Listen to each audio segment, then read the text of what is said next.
वीरभाई कोतवाल सेवा संस्था आणि सलून असोसिएशनच्या वतीने घनसोली येथे भाई कोतवाल यांचा हुतात्मा दिन साजरा करण्यात आला।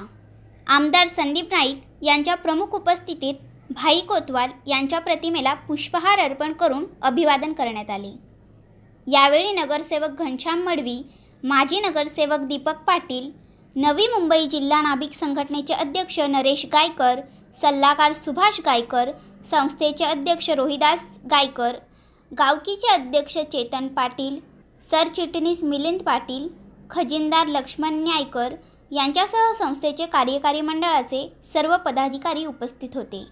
श्री देवस्थान संस्थेचे अध्यक्ष चेतन पाटील यांच्या हस्ते आमदार संदीप नाईक यांचा जाहीर सत्कार करण्यात आला। 2 जानेवारी 1943 रोजी सिद्धगडावर वीरभाईंना इंग्रजांनी वेढले। गोळीबाराला न जुमानता भाई लढले, पण एका गोळीने त्यांच्या मांडीचा वेध घेतल्याने जखमी अवस्थेत झाडाखाली पडले असतानाच क्रूरकर्मा इंग्रज अधिकारी हॉलने जवळ जाऊन बंदुकीची नळी डोक्याला लावून चाप ओढला आणि एक धगधगता अंगार थंड झाला। त्यांच्या या कार्याच्या आठवणींना उजाळा देण्यासाठी बुधवारी 2 रोजी सायंकाळी घनसोली गावकीच्या हनुमान मंदिराच्या सभागृहात हुतात्मा दिन साजरा करण्यात आला। यावेळी श्री गणपती सेवाभावी महिला भजन मंडळीच्या भजनी गायिका कुमारी जास्मिन मोहन पाटील यांनी संगीत भजनाचा बहारदार धार्मिक कार्यक्रम सादर केला।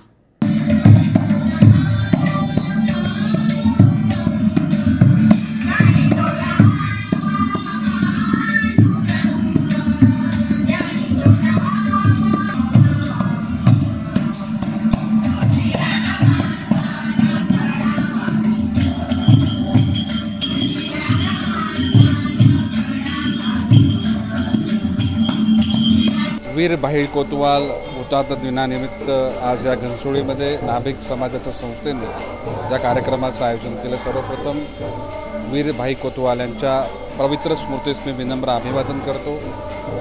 ठाणे जिल्हा आणि या परिसरामध्ये अनेक असे स्वतंत्र सैनिक होऊन गेले की त्या व्यक्तींनी आपल्याला देशाला स्वतंत्र मिळावं याकरता स्वतंत्र चळवळीमध्ये विविध संग्रामामध्ये भाग घेतला, परंतु त्यांचा इतिहास लिहिला गेला नाही। आदिवासी समाज असेल, आगरी कोळी समाज असेल किंवा इतर या ठाणे जिल्ह्यातील वेगवेगळ्या समाजाचे व्यक्तिमत्व, त्यामध्ये भाई कोतवाल यांचा इतिहास तर अजरामर आहे। सिद्धगडाच्या दिवशी आजच्या दिवशी त्यांना श्रद्धांजली वाहिली जाते आणि आज संपूर्ण नवी मुंबईमध्ये विखुरलेला हा नाभिक समाज या संस्थेच्या माध्यमातून सर्व लोक एकत्र येतात। नवी मुंबईतील ग्रामस्थ आणि या समाजातील सर्व घटक येऊन आज प्रत्येक वर्षी या कार्यक्रमाचं आयोजन केलं जातं। खरोखर ज्या व्यक्तिमत्वानं आपल्या देशाला स्वतंत्र मिळण्याकरता आपल्या प्राणाची आहुती दिली, बलिदान दिलं, अशा व्यक्तिमत्वांची आठवण करून त्यांच्यापासून प्रेरणा घेऊन आजच्या जमान्यामध्ये चांगलं काम करण्याकरता प्रत्येकाची मानसिकता, मग ती प्रामुख्यानं तरुणांची असेल, त्यांमध्ये चांगले विचार पोचवणं हे अत्यंत गरजेचं आहे। आणि अशा प्रकारच्या कार्यक्रमांचं आयोजन केल्यानंतर लोकांची असणारी उपस्थिती, तरुणांचा त्यामध्ये असलेला सहभाग, संपूर्ण गाव ग्रामस्थ ह्याच्यामध्ये एकत्र येतात, अशा प्रकारच्या कार्यक्रमामध्ये सहभागी होतात, तर नक्कीच एक चांगलं काम करण्याची प्रेरणा ही तरुणांना अशा कार्यक्रमातून मिळत असते।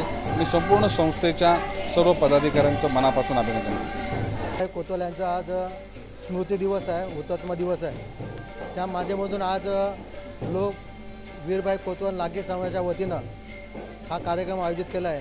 त्यांना श्रद्धांजली वाहण्यासाठी हा कार्यक्रम आयोजित केला। अशा गेल्या अनेक वर्षापासून हा कार्यक्रम राबवला जातो आणि त्याच्या पाठीमागचं कारण एकच आहे की ज्याने देशासाठी आपण स्वतःचं हुतात्म्य पत्करलं, बलिदान दिलं, ते कुठेतरी लोकांना त्याची जाणीव व्हावी आणि तरुण पिढीने या गोष्टीतून काहीतरी प्रेरणा घ्यावी, हा उद्देश आहे। आणि त्याच्यातून मला तरुणांना विनंती करायची आहे की हे जे तरुण हुतात्मे झालेत, जर त्यांचा स्वतःचा जर विचार केला असता तर खूप मोठ्या पदावरती किंवा त्यांना खूप पैसे कमवता आले असते, पण त्यांचा एकच ध्येय होतं की देशाला स्वातंत्र्य मिळवणं, हा एकच त्यांचा उद्देश होता आणि तो साध्य करण्यासाठी त्यांनी स्वतःचं आहुती दिली। हुतात्मा वीरभाई कोतवाल हे नाभिक होते आणि त्यांनी देशासाठी एक स्वतःचे बलिदान देऊन हुतात्मा झाले. आज त्यांचा 75वा हुतात्मा दिन आहे. त्या हुतात्मा दिनानिमित्त त्यांना आमच्या नाभिक समाजावरती आणि ग्रामस्थ आणि गावकी याच्या भावपूर्ण श्रद्धांजली. स्वातंत्र्य वीरांमध्ये जे महत्त्वपूर्ण योगदान आहे आणि भारताच्या स्वातंत्र्यामध्ये क्रांतिकारी वीरभाई कोतवालांनी फार मोलाची भूमिका त्या ठिकाणी निभावली आणि कर्जत तालुक्यामध्ये त्यांनी त्याची मुहूर्तमेढ रोवली आणि इंग्रजांना अक्षरशः त्या ठिकाणी सळो की पळो करून सोडलं. अक्षरशः त्या ठिकाणी भीमाशंकर परिसर असेल, कर्जतचा परिसर आहे. इंग्रजांना त्या ठिकाणी त्यांनी जे काही इंग्रज अन्याय आणि अत्याचार करत होते त्याच्या विरोधामध्ये त्यांनी फार मोठी क्रांतिकारी चळवळ उभी केली आणि चळवळ उभी करत असतानाच त्या चळवळीतच त्यांचा मृत्यू झाला आणि त्यांना हौतात्म्य पत्करावं लागलं. अशा महान क्रांतिकाराला भावपूर्ण आदरांजली.